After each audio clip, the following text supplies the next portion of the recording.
também, na abril 2021, estava tendo beleid, tempo aí que esse que a corona, no momento aí, lo será solamente aplicar shot. Esse aqui, a aqui com esta para esse que a procedura aqui, mirando com a também tem uma pergunta relacionada com a busca de dois e de três para eu, com solamente booster shot na raia.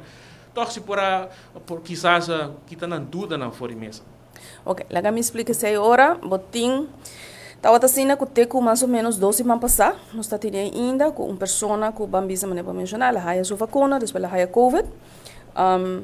No momento aí, a vista está para não dar vacuna ainda, para que a pessoa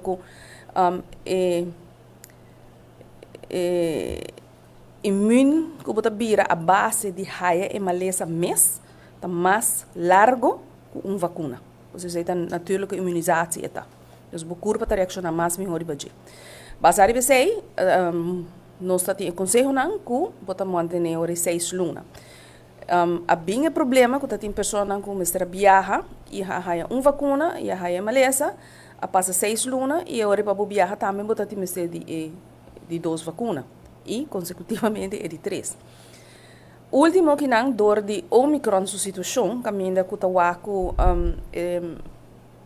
não tá cobre mês bom, dus vamos ter de 3 vacunas, dus agora agora é mais booster shot nós barremos na 3 lunas.